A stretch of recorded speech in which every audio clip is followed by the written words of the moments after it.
திமுகவுல பல குடும்பம் தெருவுக்கு வந்ததுக்கு அவர்தான் காரணம். அது யார் இனிஷியேட் பண்ணது? சத்யராஜ் தானே. சத்யராஜ் பண்ணி திமுகவுல பல கோடி ரூபாய் மோசடி விளம்பரம் இவரு தான் பண்ணாரு. முட்டா வித்தா இவ்வளவு காசு.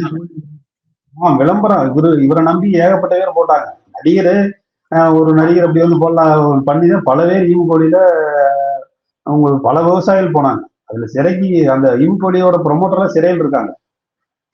இவரு மாதிரி அப்ப வழக்கு பண்ணி உள்ள தள்ளி இருக்காங்க, விட்டுட்டாங்க. அப்புறம் பொருளாதாரத்துக்காக என்ன வேணாலும் செய்யக்கூடிய ஒரு நபர் தான். அவர் இன்னும் கொஞ்சம் அவருக்கு தனி கவனம் செலுத்தி இன்னும் பேசினவர்.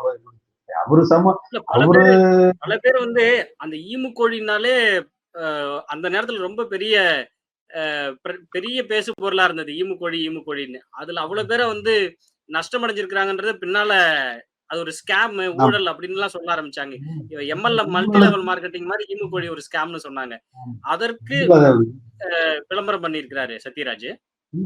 விளம்பரம் அதுக்கு வந்து நீங்க சொன்னீங்களா, அவர் கொங்கு மண்டலத்தை சேர்ந்தவர், கொங்கு வேளாள சமூகத்தை சேர்ந்தவர்னு சொன்னோம்ல, அந்த கொங்கு வேளாள சமூகத்தை அது உழைக்கும் விவசாயிகளுடைய உதிரத்து சிந்தி பொருளாதாரத்தை களவாண்டுட்டு போறதுக்கு துணை நின்றவர் தான் அந்த சத்யராஜ்.